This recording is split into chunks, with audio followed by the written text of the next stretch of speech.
Hello à tous, j'espère que vous allez bien en cette période de confinement.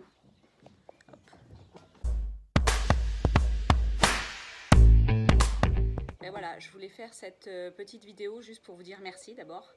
Merci à tous pour vos échanges. Ce groupe sur lequel on sera bientôt 600 et que j'ai créé un petit matin en revenant du Maroc cet hiver, auquel j'ai créé ça vraiment en me disant bah, ça serait bien qu'on échange tous sur nos expériences et sur nos aménagements. Je pense vraiment qu'on est tous différents et qu'on a le droit d'avoir nos opinions, que chacun n'a pas besoin de modèle pour exister. Mais parfois, un petit truc que l'on voit, ça donne un coup de pouce et ça permet d'avancer. Donc, je trouvais que c'était une bonne idée pour communiquer et pour échanger. Les débuts n'ont pas été faciles. J'étais un peu le moteur du truc, pas grand monde ne parlait. Je remercie d'ailleurs Christophe qui m'a aidé. Avec son humour, on a fait en sorte que ça avance et du coup, petit à petit, les gens ont commencé à communiquer. C'était loin d'être facile. Aujourd'hui, j'aime beaucoup parcourir les échanges que vous pouvez avoir entre vous. Je trouve cela chouette de pouvoir partager nos expériences et de faire des projets de rencontres. Je vois beaucoup ça en fait. Ouais, on habite à côté, on va pouvoir se rencontrer et tout. Ça, c'est quelque chose que j'adore parce que dans les voyages, en fait, ce que je préfère moi personnellement et puis je pense que la famille en général, c'est la rencontre en fait. On a rencontré plein de gens l'année dernière et c'est des rencontres riches. Les rencontres de voyage, c'est une fois de temps en temps, donc c'est chouette. Je voulais vous dire que tout ce qu'on avait créé au niveau des réseaux sociaux, c'était pas du tout pour se faire mousser. Alors on n'est pas du tout dans ce style-là. Vraiment, la page au début que j'ai créée d'Ardèche Baroud, Ardèche d'abord, on a créé le nom Ardèche Baroud, on est ardéchois, donc ardéchois veut dire très important pour nous, l'Ardèche. On ne peut pas dire autre chose. Donc Ardèche Baroud, c'était une évidence pour nous. Donc j'ai créé cette page où c'est que je relatais un peu nos voyages et que je mettais des photos. C'était plus au début pour ma famille en particulier qui réclamait en fait, qui était plus ou moins inquiète quand on partait. Donc c'était pour eux que j'avais créé cette page. Et puis petit à petit, j'ai vu que des gens s'abonnaient et j'ai trouvé ça chouette que d'autres veuillent parcourir en fait nos voyages et par nos récits, je pense que ça donne envie et que ça crée des vocations. Ensuite, ben voilà, le groupe, je vous ai raconté, un matin je me suis réveillée, j'étais au Maroc, en rentrant du Maroc plus précisément, j'étais dans ma tente de toit et j'ai dit, bah, tiens, si je crée un groupe pour qu'on puisse échanger, qu'on puisse se rencontrer. Donc voilà un peu l'idée du groupe. Après, la chaîne YouTube qu'on a créée, honnêtement, c'est plus en fait pour relater un peu nos voyages et ça fait un souvenir pour moi en fait. Je pense que plus tard, je me dis tout le temps, plus tard quand on sera vieux, on pourra regarder nos vidéos et se dire ouais chouette on l'a fait et on l'a fait tout seul ou on l'a fait avec des copains et c'était chouette et voilà, il y a un souvenir qui est posé quelque part en fait. Pourquoi avoir créé des pages différentes en fait de ma page perso? J'avais pas trop envie de tout mélanger. Au niveau du boulot, j'ai déjà, j'ai déjà une autre association en fait qui s'appelle La Route pour tous 07, qui est plus basée sur de la sécurité routière au niveau des poids lourds. Et du coup, j'avais pas envie que tout soit mélangé. Donc, mon profil perso, c'est mon profil perso, et puis les pages Ardèche Baroud, La Route pour tous, et ainsi de suite. Chacun a sa fonction et sa notoriété à elle. Si j'ai ce défaut-là, c'est que j'aime bien tout compartimenter. Donc, vous avez dû le remarquer dans le groupe, j'ai créé des sections et des tris en fait pour que chaque chose ait sa place. Je suis comme ça, j'aime bien que ça soit cadré, un petit peu. L'année dernière, on a assisté à 2 salons. Donc, le premier, c'était le SVA à Clermont. Le SVA à Clermont, en fait, il m'a fait rendre compte que, on était tout petits, on n'avait pas beaucoup voyagé, ça faisait qu'1 an qu'on faisait ça, mais que vraiment, en fait, on avait notre place au milieu des voyageurs et que plus ou moins nos expériences, même si c'était pas autant grande échelle qu'eux, plus ou moins nos expériences se ressemblaient. Donc, on en a pris un peu conscience là. J'ai passé une journée entière dans la salle de conférence à écouter tous les voyageurs et les récits qu'ils ont pu faire et j'ai trouvé ça extraordinaire. Donc cette année, fin d'année, j'espère y retourner, honnêtement. C'est vraiment quelque chose qui m'a marqué et que j'ai envie de refaire. On a aussi participé à 4x4 en Cévennes et là, grand miracle, vous le verrez sur mes récits prochainement, je vais bientôt y arriver. On s'est rendu compte en fait que notre aménagement de briques et de broc, de bricolage et puis qu'on fait avec nos moyens, que ça a intéressé les gens. Et là, ça a été un grand déclic où c'est qu'on s'est dit mais nous on est tout petits mais on intéresse quand même. Et je me rappelle encore ces personnes qui venaient au véhicule et qui disaient ah ouais mais chouette vous faites ça, vous faites ça comme ça, c'est chouette et tout, ça me donne une idée. Donc du coup Le groupe, je ne l'ai pas mûri tout de suite, mais honnêtement, je pense que ça a concouru en fait à la création du groupe. J'avais aussi cette idée du bivouac géant. Alors ça, je me le suis mis en tête fin d'année aussi. Voilà, vous voyez, en fait, le bivouac géant que j'avais décidé de faire et que, bon, malheureusement, j'ai dû annuler. Mais bon, je pense que c'est un bien pour tout le monde. Honnêtement, c'est pas une situation où c'est qu'on peut se regrouper. Il faut en être conscient. Ce bivouac géant, en fait, j'y tiens. C'est pour rencontrer des gens et vous qui nous suivez, en fait, j'espère qu'on pourra se rencontrer un jour. Et je pense que c'est enrichissant de pouvoir, avec nos échanges, rencontrer d'autres personnes et partager, vraiment. Le partage fait partie du voyage, je pense. Donc c'est quelque chose qu'on refera. On ne sait pas quand. Est-ce que fin d'année, ça sera possible? Après, c'est vrai qu'il y a aussi le temps qui rentre en compte. Là, mai-juin, c'était bien. Après, je pense que ça va être plus compliqué. Puis je ne sais pas quand c'est qu'ils vont nous déconfiner. Donc c'est un peu compliqué à prévoir. Après, au pire des cas, on le fera l'année prochaine. On n'est pas non plus bloqué à dire on ne le fera jamais. Et il faut le mettre dans un petit coin de notre tête. C'est quelque chose qu'on fera. Voilà. Et comme pour vous tous, je pense, on a pris du retard dans nos voyages. Nous ne ferons sûrement pas grand-chose dans nos voyages. Bon, nous aussi, on a un projet d'équipement d'un camion. Donc, du coup, financièrement, c'est quelque chose qui va nous peser. D'ailleurs, on a vendu notre petite 2 chevaux pour pouvoir acheter notre camion, que nous n'avons toujours pas acheté. Il y en a 2 à côté de chez nous, mais bon, confinement oblige, on n'est pas sorti, on n'est pas allé voir. C'est quelque chose qu'on va mettre en place dans les prochains mois. On attend le déconfinement pour pouvoir tout mettre en place. La cellule avance pas mal, je vous ferai voir tout à l'heure. J'ai fait le ménage, c'était déjà beaucoup à faire. Toute cette colle qui avait décollé, j'ai cru qu'on s'en sortirait jamais. Les garçons sont venus m'aider. C'était vraiment, ils avaient collé du lino en fait sur les murs et sur le plafond. Alors du coup, la colle était restée collée depuis des années. Ça avait fait de la condensation dessous, donc il y avait de la moisissure, il y avait plein de choses. On a choisi les matériaux aussi, je vous montrerai tout à l'heure un peu ce qu'on a choisi. Donc voilà, ça avance petit à petit, ça avance. Après, on ne veut pas trop équiper la cellule trop vite parce que sans l'avoir posée sur le camion, c'est quand même risqué. Après, il faut la lever, on n'a pas d'engin de levage. Même si à mon travail, je pourrais avoir une grue, mais je ne vais pas tout le temps abuser de mon travail. Donc voilà, on prend aussi notre temps de réfléchir. C'est un projet, c'est comme quand on construit sa maison. Nous, on a construit notre maison, donc honnêtement, pendant de nombreuses années, on a changé d'avis derrière à dire « ouais, mais si j'avais su, j'aurais fait comme ça, si j'avais su, j'aurais fait comme ça ». Donc c'est aussi quelque chose qu'on prend le temps de mûrir et qu'on réfléchit. Même si ce n'est pas des gros matériaux, on a envie de mettre les bons matériaux, il nous faut des matériaux légers. Enfin bon, il y a plein de critères qui rentrent en compte. On va aussi demander le VASP derrière. Donc le VASP, c'est quelque chose qu'il faut faire dans les règles. C'est un dossier à remplir et c'est quelque chose qu'il faut faire dans les règles. Donc voilà un peu pour notre projet. Donc voilà, le terrain est toujours là. Et à côté de la cellule, on remarque qu'on pourrait essayer de modifier quelque chose et de le mettre sur la cellule. Non, je plaisante. Ça ne tiendrait pas, je crois. Donc voilà, là c'est un peu le bazar. On a sorti tout ce qu'il y avait dans la cellule. Donc on a récupéré ces petits panneaux-là en fait, parce qu'on ne trouve pas de 30 mm. Je ne sais pas si vous voyez bien.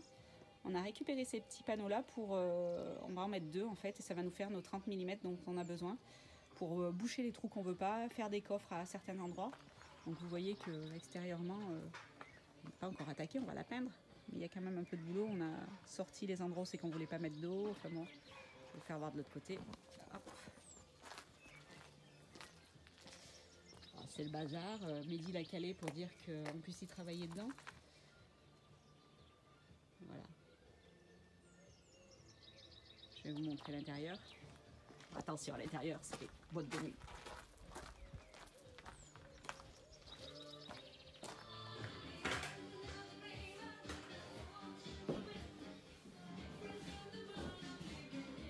Je vais éteindre la musique. Hop. Donc voilà. Donc voilà le travail que nous avons réalisé avec les garçons. Donc il y avait de quoi faire. Je vous mettrai des photos d'avant, vous verrez. C'était les murs, ils étaient pleins de... C'était de la crasse et puis bon, du moisi, plein de choses.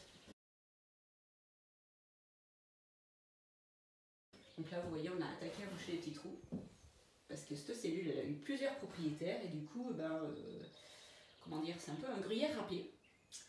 Donc c'est pas facile, il va falloir boucher un peu les petits trous pour éviter de perdre trop d'isolation. Après, donc là, au fond, hop, je vais vous montrer, donc le coffre d'en bas, on va le boucher sur moitié. Parce que derrière, on va mettre les roues de secours. Au début, on ne voulait pas garder la vitre arrière et puis finalement, j'ai décidé que si, qu'on la gardait. On fera juste changer les verres, parce que là, c'est des verres en verre. On mettra du polycarbonate, je pense, comme les vitres de camping-car quand nous serons en Tunisie. Donc le coffre, devrait le couper à moitié normalement, le coffre du bas, et faire une partie fermée, une partie ouverte. La partie fermée devant, il y aura la roue de secours.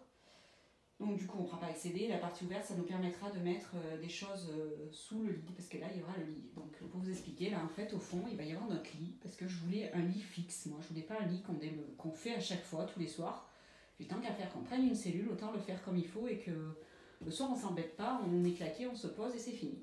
Donc là, il y aura notre lit, avec un caisson qui va arriver à peu près à 50 cm, 60 cm de haut. Dessous, il y aura notre frigo qui va rentrer dans le couloir là. On va acheter un frigo comme les frigos qu'il y a dans les 4x4, on va le mettre dessous. Le lit se lèvera, en fait, se basculera pour qu'il y ait des coffres, c'est qu'il y a des rangements dessous et voilà. Ce côté-ci là, c'est qu'il y a l'escabeau, c'est qu'il y a tout ce bazar, ça sera notre douche avec notre WC. Donc c'est pas très grand, mais bon, ça suffit pour se laver et pour aller aux toilettes. On a prévu de mettre des toilettes sèches, donc on va se le faire, les toilettes sèches, voilà. C'est nous qu'on va les fabriquer. Ce côté-ci, là, entre les deux fenêtres, il y aura la partie cuisine. Donc pas non plus une cuisine olympique, on n'est pas à la maison, hein. Juste un évier, un gaz. Après niveau gaz, on ne sait pas encore comment on fait, on verra. Des petits placards dessous, en haut, des petits placards, et j'ai envie d'avoir un four. Donc j'ai quelqu'un nerveux pour avoir un four, donc j'aurai un four. Après, on mettra sûrement en haut, on ne sait pas encore comment on va faire, voilà. Donc voilà pour le petit aménagement. Et cette partie-là, où c'est que vous voyez qu'il y a une ouverture, c'est l'ouverture qui va aller dans le camion. Là, on a prévu en fait d'ouvrir entre le camion et la cellule. D'abord pour le vase, parce qu'on aimerait demander 4 places. Donc voilà. Donc il y aurait des places à l'arrière, on va mettre ce qu'il faut pour avoir des places à l'arrière. Le camion sera sûrement en 3 places déjà, donc on n'a pas prévu non plus de partir à 4. Normalement, Kéliane ne veut plus partir avec nous, vu qu'il a 16 ans et qu'il a décidé qu'il est écran. Mais bon, on ne sait jamais, si un jour on va emmener quelqu'un avec nous, on aimerait avoir des places à l'arrière. Donc là, ça sera le coin repas, là, juste là derrière. Donc il y aura une banquette en U, et elle pourra se transformer en lit. En haut, la capucine que je n'ai pas encore nettoyée, je suis une mauvaise élève, je n'ai pas tout fini. La capucine, c'est très fatigant à faire, il faut se mettre à genoux, enfin bon, même si je suis, comme dirait Mehdi, une naine et que je passe partout, c'est fatigant. Donc voilà, donc là la capucine, pareil, la vitre, on a décidé hier soir, vous voyez elle est cassée, donc on a décidé qu'on allait mettre un panneau et qu'on allait faire un placard sur la hauteur, mais un petit placard de 15-20 cm, elle fait 1,20 m de profond, donc je pense qu'il n'y a pas besoin de 1,20 m, même elle ferait 1 mètre, ça suffit pour un lit d'enfant, voilà. Donc ça sera le lit à Lucas. Donc voilà pour la partie aménagement. Sous la partie repas, en fait, il y aura les cuves à eau, il y aura aussi le gaz normalement, il y aura des coffres de rangement. Après, on ne sait pas si on aménage des coffres sur tout le haut ou pas, on ne sait pas encore comment on fait. Puis, bon, voilà, on est encore dans les projets, on modifie les choses, ce qui est normal quand on équipe quelque chose, on réfléchit toujours à faire au mieux. Et puis, je pense qu'à l'utilisation, on changera encore des choses, comme nous avons fait avec le Terrano. C'est quelque chose qui évolue avec le temps. Donc, je vais vous faire voir un peu les matériaux qu'on a choisis, et je vous retrouve tout de suite.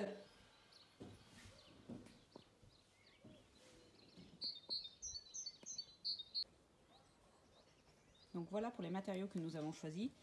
Donc ça, c'est des lames de PVC qu'on colle pour le sol. On va traiter le sol avec un produit résineux pour l'étanchéité, pour être sûr qu'il n'y ait pas de souci d'étanchéité et qu'il soit plus résistant. Donc on va coller ces lames-là. Alors ça, c'est un petit caprice à moi. C'est ma crédence de cuisine. J'adore les carreaux de ciment et bon, c'est pareil, c'est du PVC qu'on colle. Hop, c'est rigide et ça craint rien, on le colle et c'est étanche. Et pour les murs, je ne sais pas si vous voyez, pour l'instant c'est sur catalogue en fait. C'est chez Gédimat. Ils font une plaque de PVC assez dure qu'on colle au mur. Et c'est vraiment très rigide. C'est pas du PVC que quand vous appuyez dessus, ça s'enfonce ou quoi que ce soit. C'est du rigide, quoi. C'est du dur. Et c'est assez léger, parce qu'il faut aussi penser qu'il faut des matériaux légers. Le plafond, j'ai trouvé hier soir sur Amazon en fait. C'est un rouleau de PVC fin, juste 2 mm. Et qu'on collerait au plafond pour homogénéiser le plafond. Donc voilà un peu pour les matériaux que pour l'instant on a choisis et qui sont susceptibles de se retrouver dans notre cellule. Vous les verrez bientôt sûrement. Tenez tout particulièrement à vous dire merci encore un coup. Merci à tous de nous suivre et merci à tous de vous être abonnés au groupe. C'est quelque chose que j'ai envie qu'on fasse perdurer et qui dure dans le temps. C'est vraiment... c'est vraiment quelque chose de riche pour moi en fait. Je ne me rendais pas compte qu'autant de gens pouvaient s'intéresser à nous et à ce qu'on faisait. Après, je suis bien conscient qu'au niveau des aménagements, vous ne vous intéressez pas qu'à nous, ce qui est normal. Et nous aussi, on pioche dans vos idées à vous. Et je trouve ça chouette. Donc, je vous dis merci. Après, n'oubliez pas, on a toujours notre page Facebook Ardèche Baroud, notre chaîne YouTube. Sur Instagram, on est aussi. Puis, je trouve que c'est sympa d'échanger avec vous et de partager notre aventure. Même si je vais arriver à un moment où j'aurai plus rien à vous dire, vu qu'il y a le confinement et qu'on est coincé. Allez, je vous fais de gros bisous et à bientôt. Et chez vous, le confinement, c'est comment? Regardez chez nous. Les garçons qui démontent des 4x4 pour faire des protos. On enlève la caisse, on pose sur la remorque. Des ponts de partout, des 4x4. Et voilà.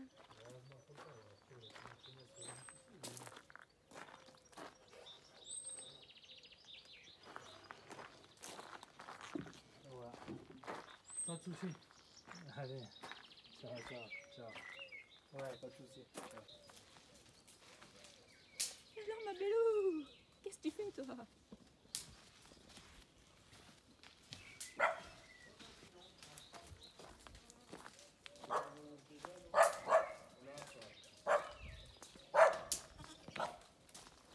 Et coucou Kéliane. Kéliane qui fait du feu. Accompagnée de ses fidèles destriers.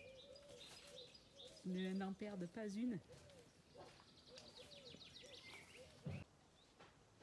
Bon ben voilà, je termine cette vidéo. Je sais pas si vous avez vu, j'ai mis mon t-shirt, bon il est un peu cracra, c'est mon t-shirt de travail, mais dessus il y a marqué I have a dream.